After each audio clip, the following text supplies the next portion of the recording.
জুলাই গণ অভ্যুত্থানে রাজনৈতিক পট পরিবর্তনের পর এই প্রথম বাংলা নববর্ষ উদযাপন করা হচ্ছে। তাই এবার এসেছে কিছু পরিবর্তন। পয়লা বৈশাখ উদযাপনে নানা আলোচনা সমালোচনার পর অবশেষে নাম পরিবর্তন করা হয়েছে মঙ্গল শোভাযাত্রার। বাংলা নববর্ষের ঐতিহ্যবাহী এই শোভাযাত্রার নাম পরিবর্তন করে রাখা হয়েছে বর্ষবরণ আনন্দ শোভাযাত্রা। পয়লা বৈশাখের এই আয়োজনে শোভাযাত্রার নাম পরিবর্তনকে সেই পুরনো নামে প্রত্যাবর্তন হিসেবে বর্ণনা করছে আয়োজক ঢাকা বিশ্ববিদ্যালয়।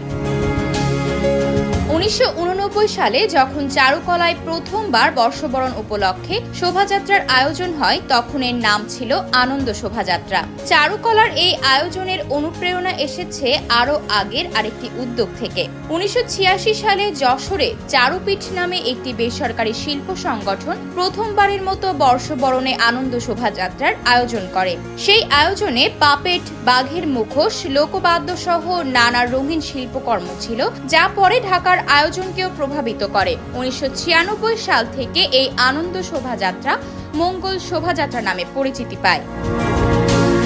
জাতিসংঘের শিক্ষা, সংস্কৃতি ও বিজ্ঞান বিষয়ক সংস্থা ইউনেস্কো 2016 সালের 23 নভেম্বর মঙ্গল শোভাযাত্রাকে বিশ্বের সাংস্কৃতিক ঐতিহ্যের তালিকাভুক্ত করে। নববর্ষের ঐক্যতান, ফ্যাসিবাদের অবসান প্রতিপাদ্যকে সামনে রেখেই এবার পালিত হবে বাংলা নববর্ষ উদযাপন। আনন্দ আর প্রতিবাদের মিলন মেলায় নতুন বছরকে বরণ করে নিতে প্রস্তুত বাংলার মানুষ। আয়শা অর্থী, নিউজ ডেস্ক, গ্লোবাল টেলিভিশন।